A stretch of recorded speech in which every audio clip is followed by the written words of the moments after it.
ఓ పెద్ద మనిషి దగ్గరికి ఓ ఉత్సాహవంతుడైన యువకుడొచ్చి జీవితానికి విలువ ఏమిటి అని అడిగాడు. ఆ పెద్ద మనిషి ఓ మెరుస్తున్న రాయి చేతికిచ్చి దీని విలువ ఎంతో కనుక్కురా. దగ్గరున్న కూరగాయల దుకాణానికి వెళ్లి దీని విలువ ఎంతుంటుంది, ఓ 4 రకాల కూరగాయలు ఇస్తానన్నాడు. ఆ తర్వాత బంగారు నగల షాపుకు పోతే 70 లక్షల రూపాయలు ఇస్తానన్నాడు. వద్దని వెళ్లిపోబోతుంటే 1 కోటి రూపాయలు ఇస్తానన్నాడు. నేనమ్మను అంటూ రత్నాల వ్యాపారి దగ్గరికి వెళ్లి చూపించాడు. రత్నాల వ్యాపారి ఆ రాయిని క్షుణ్ణంగా పరిశీలించి అపూర్వమైన ఈ రాయిని నేను కొనలేను, నువ్వు అమ్మలేవు కూడా.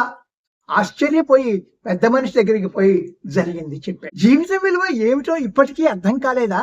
నీ ఒక ప్రత్యేకమైన అపూర్వమైన విలువ గల వజ్రానివి, ఏ విలువ లేని రాయివి కూడా కావచ్చు. నీ గురించి ప్రజలకు తెలిసిన దాన్ని బట్టి, వాళ్ళ అవసరాలు కోరికలను బట్టి, నీ శక్తి సామర్థ్యాలను బట్టి నీ విలువ నిర్ణయింపబడుతుంది. You are unique and special.